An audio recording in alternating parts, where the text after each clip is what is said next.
Fried and prejudice by Jane Austin.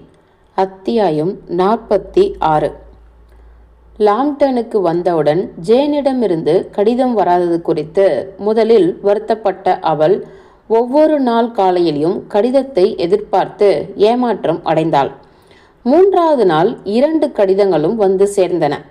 தவறான முகவரி எழுதப்பட்டிருந்ததால் முதல் கடிதம் வேறு எங்கோ சென்றுவிட்டு பின்னர் ஒன்றாக சேர்ந்து வந்திருந்தது.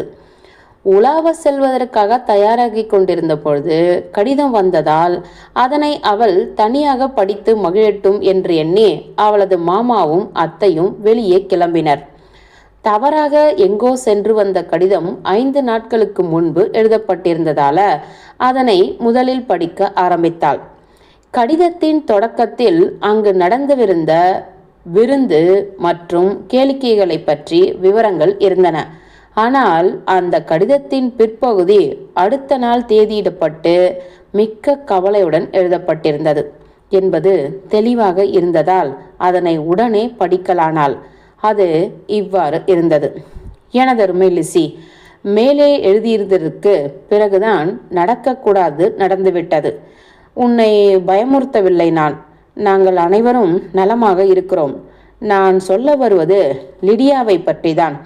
நேற்றிரவு 12 மணிக்கு நாங்கள் எல்லோரும் உறங்க போன பிறகு கர்னல் பாஸ்டரிடமிருந்து லிடியா விக்காமுடன் ஸ்காட்லாந்து போயிருப்பதாக தந்தி வந்தது. எங்களது அதிர்ச்சியை எண்ணிப்பார். கிட்டிக்கு இது மிகவும் எதிர்பாராத விஷயமாக இல்லை. எனக்கு மிகவும் வருத்தமாக உள்ளது. இரு பக்கத்திலிருந்தும் விவேகமற்ற ஜோடி பொருத்தம் இது. நான் நல்லதே நினைக்க ஆசைப்படுகிறேன். அவனை பற்றி தவறாக புரிந்து கொண்டிருக்கிறோமோ என நினைக்க வேண்டும் போலுள்ளது. அவன் முன் யோசனை இல்லாமல் எதை பற்றி யோசிக்காமல் நடந்து கொண்டிருக்கிறான் என என்னால் சுலபமாக நம்ப முடிகிறது.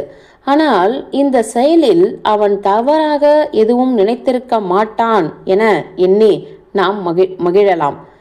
நமது தகப்பனாரால் அவளுக்கு எதுவும் கொடுக்க முடியாது என அவனுக்கு நன்றாக தெரியும் என்பதால் வேறு எந்த எண்ணமும் இருக்க முடியாது. பரிதாபத்துக்குரிய நமது தாயார் மிகவும் வருத்தத்தில் இருக்கிறாள். அப்பா சற்று பரவாயில்லை.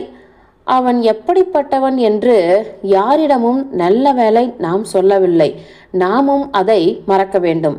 சனிக்கிழமை இரவு 12 மணிக்கு அவர்கள் புறப்பட்டிருக்க வேண்டும்.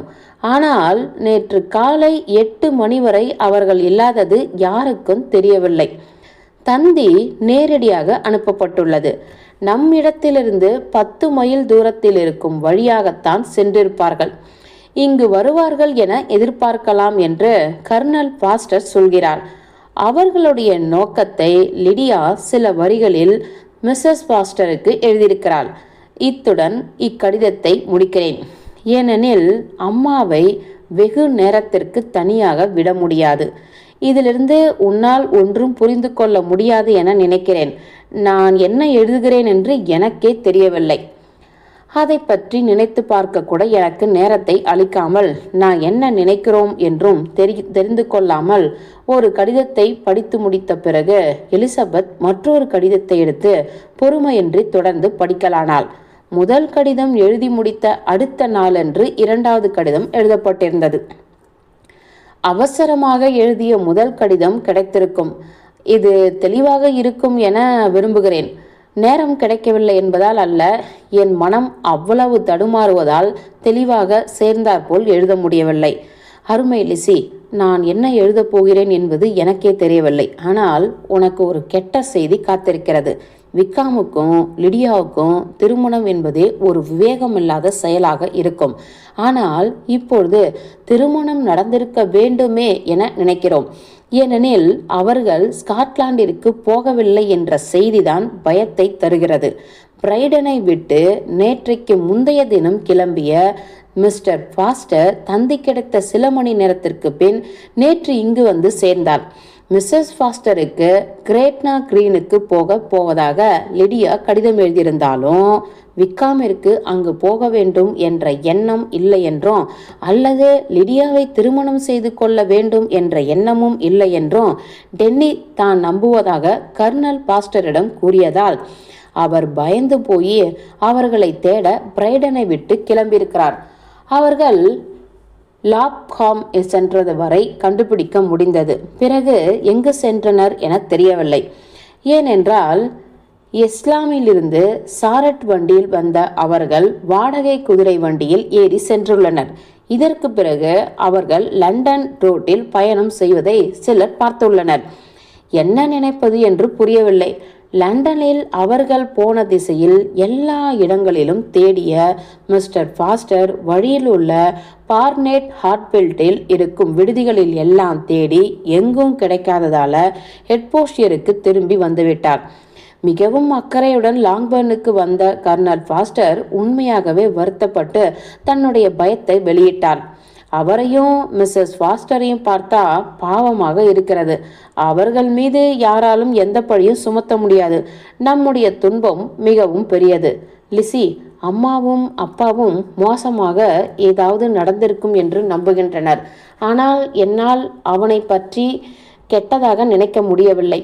முதல் திட்டப்படி ஸ்காட்லாந்து போகாமல் ஊரிலேயே ரகசியமாக திருமணம் செய்து கொள்ள சந்தர்ப்பம் அமைந்திருக்கலாம்.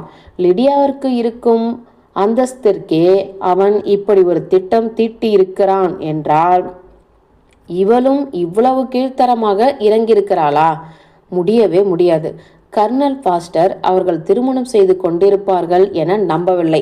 அவர்கள் ஒருவேளை அப்படி செய்து கொண்டிருப்பார்களோ என்ற எனது நம்பிக்கையை அவர் ஏற்கவில்லை. ஏனென்றால் விக்காமை நாம் நம்ப முடியாது என்றார். அம்மா அறையை விட்டு வெளியே வரவே இல்லை. இதிலிருந்து அவள் சற்று முயன்று வெளியே வரலாம். ஆனால் நாம் இதை எதிர்பார்க்க முடியாது.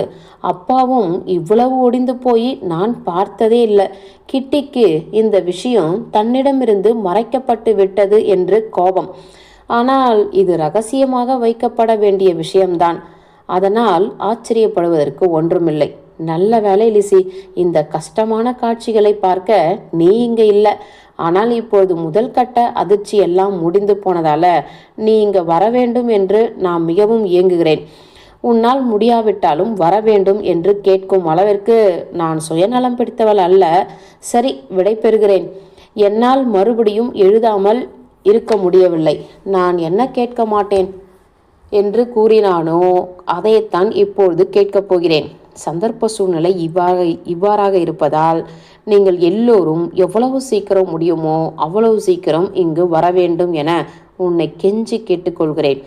என்னுடைய மாமாவை பற்றியும் அத்தையை பற்றியும் எனக்கு மிகவும் நன்றாக தெரியும் என்பதால் உங்களை வரச் சொல்லி கேட்பதற்கு எனக்கு பயம் ஒன்றும் இல்லை. எனக்கு அவரிடம் மேலும் ஒன்று கேட்க வேண்டும். நாளை அப்பா கர்னல் ஃபாஸ்டருடன் அவர்களை கண்டுபிடிக்க லண்டன் கிளம்ப போகிறார். ஆனால் அவருடைய மனத்துயரம் அவரை திறமையாகவும் நிதானமாகவும் செயல்பட அனுமதிக்காது. கர்னல் ஃபாஸ்டருக்கும் நாளை மீண்டும் பிரைடனில் இருக்க வேண்டிய கட்டாயம் வந்துவிட்டது. இந்த சமயத்தில் மாமாவின் அறிவுரையும் உதவியும் மிகவும் அவசியமாக இருக்கும். நான் என்ன நினைக்கிறேன் என்பதை அவர் உடனே புரிந்து கொள்வார். நான் அவரைத்தான் நம்பியிருக்கிறேன். ஹோ, எங்கே எங்கே எனது மாமா என்று கேட்டவாறு கதவை நோக்கி எலிசபெத் சென்றபொழுது அக்கதவு ஒரு வேலைக்காரனால் திறக்கப்பட்டு டார்சி உள்ளே நுழைந்தான். அவளுடைய முகத்தை பார்த்து மிரண்ட அவன் தன்னை சுதாரித்து கொண்டு பேசுவதற்குள் லிடியாவை பற்றி நினைத்து கொண்டிருந்த அவள் அவசரமாக, என்னை மன்னிக்க வேண்டும், நான் உன்னை விட்டு இப்பொழுது போக வேண்டும். மிஸ்டர் கார்டினரை ஒரு விஷயத்துக்காக தாமதமின்றி உடனே பார்க்க வேண்டும். ஒரு வினாடி கூட தாமதிக்க முடியாது என்றாள். கடவுளே, என்ன விஷயம் என்று கண்ணியத்திற்கும் மேலாக அதிகமான கவலையுடன் அவன் கேட்டான். மீண்டும் தன்னை அமைதிப்படுத்தி கொண்டு, நான் உன்னை ஒரு நிமிடம் கூட நிறுத்தி வைக்க மாட்டேன். நானோ வேலைக்காரனோ போய் கார்டினர் தம்பதிகளை அழைத்து வருகிறோம். உனக்கு உடல்நலம் சரியில்லாததால நீ தனியாக செல்ல முடியாது என்றான். எலிசபெத் தயங்கினாள். அவளது கால்கள் நடுங்கின. கார்டினர் தம்பதிகளை நாடுவது எந்த அளவிற்கு பயன் அளிக்கும் என்று அவளுக்கு புரியவில்லை. பணியாளனை திரும்ப அழைத்து ஒரு படபடப்பான குரலில் அவனது எஜமானனையும் எஜமானியையும் உடனடியாக வீட்டிற்கு அழைத்து வர சொன்னாள். வேலைக்காரன் சென்றவுடன் அவள் நிற்க முடியாமல் உட்கார்ந்தாள். பார்ப்பதற்கு மிகவும் மோசமாக இருந்தாள். டார்சியால் அவளை விட்டு செல்ல முடியவில்லை. அவளிடம் அன்பாகவும் கரிசனமாகவும், நான் உன் பணிப்பெண்ணை கூப்பிடுகிறேன். உனக்கு தற்பொழுது ஏதாவது கொடுக்க இங்கு ஒன்று இல்லையா? ஒரு கோப்பை மது. உன் உடல்நலம் மிகவும் நன்றாக இல்லை. நான் உனக்கு கொண்டு வந்து தரட்டுமா என்று கேட்டான். இல்லை, நன்றி, எனக்கு ஒன்றும் இல்லை. நான் நன்றாகத்தான் இருக்கிறேன். லாங்பர்னிலிருந்து இப்பொழுது வந்த ஒரு கெட்ட செய்தி மிகுந்த வருத்தத்தை அளிக்கிறது என்று பதிலளித்தாள். இதை கூறியவுடன் அவள் அழத் தொடங்கினாள். சிறிது நேரத்திற்கு அவளால் ஒரு வார்த்தையும் பேச முடியவில்லை. டார்சிக்கு ஒன்றும் புரியவில்லை. அவனது அக்கறையின் காரணமாக ஏதோ பேசி சமாதானப்படுத்த முயன்றான். அனுதாபத்துடன் அவளை மௌனமாக பார்த்து கொண்டு இருந்தான். வெகு நேரத்திற்கு பிறகு அவள் மீண்டும் பேச ஆரம்பித்தாள். இப்பொழுதுதான் ஜேனிடமிருந்து மிகவும் கெட்ட செய்தியை தாங்கிய 2 கடிதங்கள் வந்துள்ளது. யாரிடமிருந்தும் இதனை மறைக்க முடியாது. என்னுடைய கடைசி தங்கை எல்லோரையும் விட்டுவிட்டு விக்காமுடன் ஓடிப்போய்விட்டாள். அவர்கள் பிரைடனை விட்டு கிளம்பிவிட்டனர். அவனை பற்றி நன்றாக தெரிந்த உங்களுக்கு மீதியை புரிந்து கொள்வது கடினமாக இருக்காது என்று நினைக்கிறேன். அவளை ஏற்கும் அளவிற்கு அவளிடம் பணம் கிடையாது, பெரிய அந்தஸ்தும் இல்லை. அவளது வாழ்க்கை நிரந்தரமாக நாசமாகிவிட்டது என்றாள். டார்சி திகைத்து போய் நின்றான். நான் இதனை தவிர்த்திருக்கலாம் என்று அமைதியில்லாமல் தவித்த எலிசபெத், அவன் எப்படிப்பட்டவன் என எனக்கு தெரியும். அவனை பற்றி சில விஷயங்கள் மட்டுமாவது என்னுடைய குடும்பத்தினருக்கு சொல்லியிருந்திருந்தால், அவனுடைய நடத்தை தெரிந்திருந்தால் இது நடந்திருக்காது. ஆனால் இப்பொழுது எல்லாவற்றிற்குமே தாமதமாகிவிட்டது என்றாள். மிகவும் வருத்தமாக இருக்கிறது என்று டார்சி கூறினான். வருத்தமாக உள்ளது, ஆச்சரியமாகவும் உள்ளது. ஆனால் இது உண்மையா, நிச்சயமாகவா என்று கேட்டான். ஆமாம், இருவருமாக சேர்ந்து ஞாயிறு இரவு பிரைடனை விட்டு சென்றுள்ளனர். லண்டன் வரை அவர்கள் சென்றது கண்டுபிடிக்கப்பட்டு விட்டது. ஆனால் அதற்கு பிறகு எங்கு போனார்கள் என்று தெரியவில்லை. கண்டிப்பாக அவர்கள் ஸ்காட்லாண்டிற்கு போகவில்லை. அவளை மீட்க என்ன செய்தீர்கள்? என்ன முயற்சி எடுக்கப்பட்டது? எனது தகப்பனார் லண்டனுக்கு சென்றிருக்கிறார். எங்கள் மாமாவை உடனடியாக உதவிக்கு வரச் சொல்லி ஜேன் கடிதம் எழுதியுள்ளார். இன்னும் அரை மணி நேரத்தில் நாங்கள் இங்கிருந்து புறப்பட்டு விடுவோம் என்று நினைக்கிறேன். எதுவுமே செய்ய முடியாது என்று எனக்கு தெரியும். இது போன்ற ஒருவனை என்ன செய்ய முடியும்? அவர்களை எப்படி கண்டுபிடிப்பது? எனக்கு சிறிதும் நம்பிக்கையில்லை. எப்படி பார்த்தாலும் இது பயங்கரமாக உள்ளது என்றாள். டார்சி அதை ஒப்புக்கொள்வது போல மௌனமாக தலையசைத்தான். அவனை பற்றிய உண்மைகள் எனக்கு தெரிந்த பிறகு என்ன செய்ய வேண்டும், என்ன செய்திருக்க வேண்டும் என்பது தெரிந்திருந்தால், ஆனால் எனக்கு தெரியவில்லை. அதிகமாக ஏதாவது செய்து விடுவானோ என நான் பயந்தேன். மிகவும் மோசமான தவறு இல்லையா? டார்சி பதில் ஏதும் கூறவில்லை. தீவிரமான யோசனையுடன் அந்த அறையில் குறுக்கும் நெடுக்குமாக நடந்து கொண்டிருந்தான். அவனது புருவம் சுருங்கி சூழல் துயருற்று இருந்தது. எலிசபெத் அவனை பார்த்து அவன் என்ன நினைப்பான் என புரிந்து கொண்டாள். அவளுடைய சக்தி குறைந்து கொண்டே வந்தது. தன் குடும்பத்தினரின் பலவீனத்தாலும் இவ்வளவு பெரிய அவமானத்தாலும் எல்லாமே இனி முழுகத்தான் போகும். இந்த அதிர்ச்சியான செய்தியை கேட்டு தன்மேல் உள்ள விருப்பத்தை கட்டுப்படுத்தி கொள்ள நினைக்கிறானோ என்பதை கவனித்த அவளுக்கு இது ஆறுதலாகவும் இல்லை, மன வருத்தத்தையும் குறைக்கவில்லை. மாறாக தன்னுடைய சுய விருப்பம் என்ன என்று புரிந்து கொள்ள முடிந்தது. தான் அவனை காதலித்திருக்கலாம் என்று இப்பொழுது உண்மையாக நினைத்தாள். ஆனால் அவையெல்லாம் தற்பொழுது வீண்தான். தன்னை பற்றி நினைப்பு வந்தாலும் அது அவளை முழுவதுமாக ஆக்கிரமித்து கொள்ளவில்லை. தன்னை பற்றிய கவலைகளை எல்லாம் லிடியா கொண்டு வரப்போகும் அவமானமும் துன்பமும் மறக்கச் செய்தது.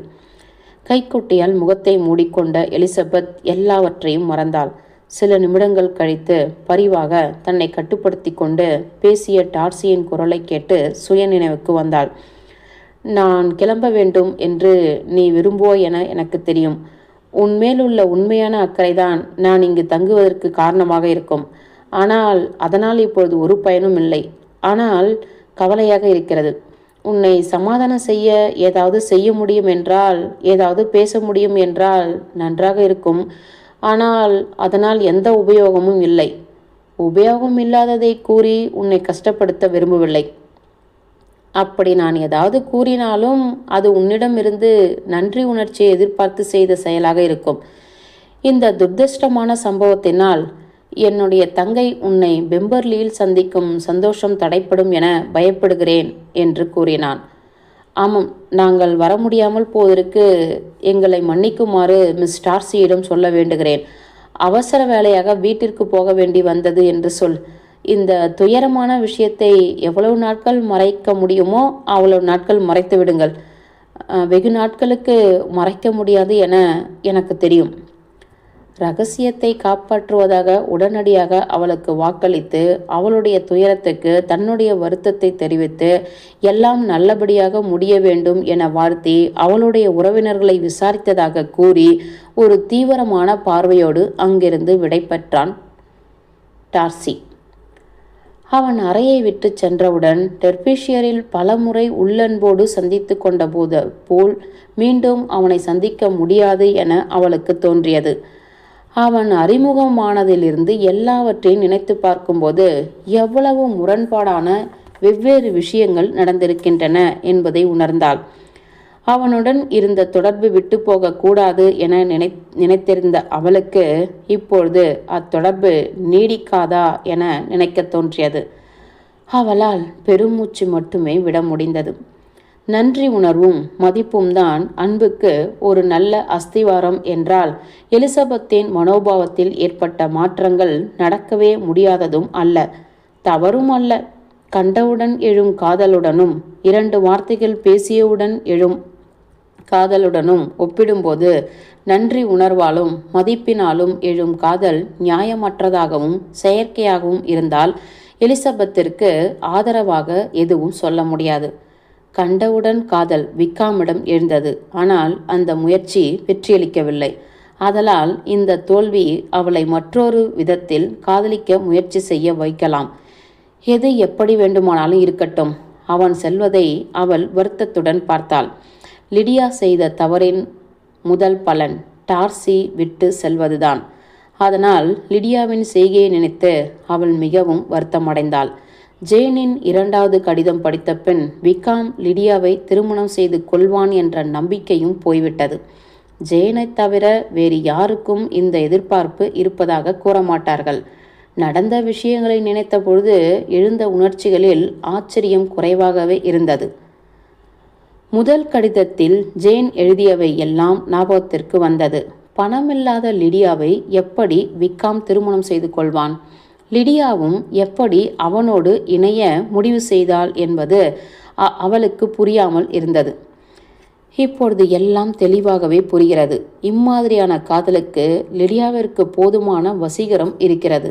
திருமணம் செய்து கொள்ள வேண்டும் என்ற நோக்கம் இல்லாமல் லிடியா திட்டமிட்டு ஓடிப்போவதற்கு சம்மதித்திருக்க மாட்டாள் என எலிசபெத் நினைத்தாலும் வெகு விரைவில் மற்றவரது சூழ்ச்சிக்கு பலியாவதற்கு அவளுடைய குணங்களும் அறிவும் சுலபமாக இடம் கொடுக்கும் என்பது தெரிந்திருந்தது. போர்ப்படை எட்ஃபோர்ஷியரில் இருந்தபோது லிடியாவுக்கு விக்காம் மீது தனி கவனம் இருந்ததை எலிசபெத் ஒருபோதும் உணரவில்லை. ஆனால் யாருடனாவது தன்னை இணைத்து கொள்ள லிடியா விரும்பினாள் என்பது அவளுக்கு உறுதியாக தெரிந்திருந்தது. ஒவ்வொரு சமயத்திலும் வேறு வேறு அதிகாரிகள் அவளுக்கு பிடித்தமானவர்களாக இருந்தனர். ஏனெனில் அவர்களுடைய கவனம் அவளுடைய கருத்தில் அவர்களை உயர்த்திய வண்ணம் இருந்தது. அவளுடைய விருப்பங்கள் தொடர்ந்து மாறிய வண்ணம் இருந்தன. ஆனால் எப்பொழுதும் யாராவது ஒருவரை நோக்கியே இருந்தது. வீட்டில் அவளது புறக்கணிப்பு, தவறான விஷயங்களில் அவளது ஈடுபாடு, இவற்றை நினைத்து அவள் மிகவும் வேதனையடைந்தாள். நினைத்தால் அவளால் வேதனையை தாங்க முடியவில்லை. அவள் வீட்டிற்கு போக வேண்டும் என்பதில் மிகவும் தீவிரமாக இருந்தாள். தகப்பனார் ஊரில் இல்லாததாலும் தாயார் முயன்று எதையும் செய்ய மாட்டாள் என்பதாலும் அவளுக்கு தொடர்ந்த கவனிப்பு தேவை என்பதாலும் எல்லாவற்றையும் ஜேன் தனியாக சமாளிக்க வேண்டியிருக்குமே என்ற கவலையில் எலிசபெத் இந்த விஷயத்தை பற்றி கேட்க அவர்களை பார்க்க துடித்தாள். லிடியாவிற்காக இனி செய்வதற்கு ஒன்றும் இல்லையெனினும் தனது மாமாவின் உதவி நிச்சயம் தேவை என்று அவருக்காக பொறுமையின்றி காத்திருந்தார்.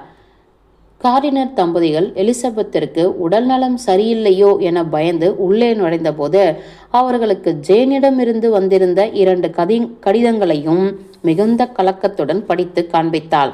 அவர்களுக்கு லிடியா எப்பொழுதுமே அவ்வளவு பிடித்தமான மருமகள் அல்ல.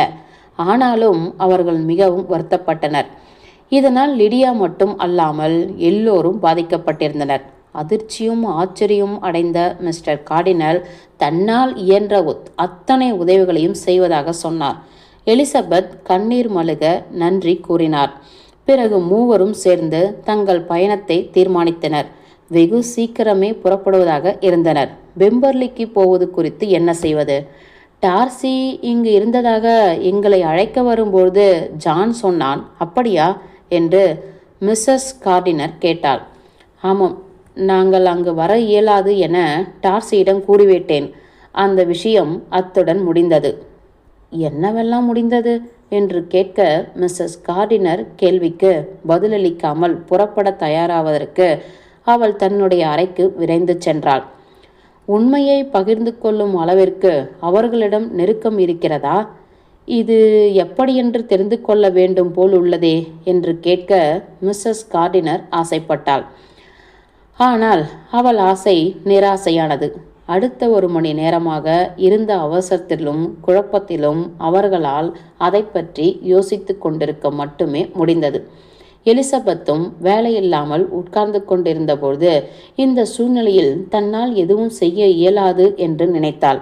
ஆனால் அவளுக்கும் அவளது அத்தைக்கும் செய்வதற்கு நிறைய வேலைகள் இருந்தன.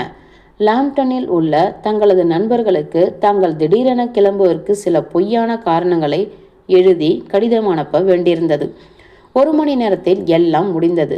மிஸ்டர் கார்டினர் இதற்கிடையில் விடுதிக்கு தர வேண்டிய வாடகை பணத்தை கொடுத்து முடித்தார். எல்லோரும் கிளம்புவதை தவிர வேறு எந்த வேலையும் இல்லை. காலையில் பட்ட அத்தனை மனத்துயரங்களுக்கு பிறகு எலிசபெத்திற்கு அவள் எதிர்பார்த்ததை விட விரைவாகவே வண்டியில் அமர்ந்து லாங்பர்னுக்கு புறப்பட முடிந்தது. அத்தியாயம் 46 முடிந்தது.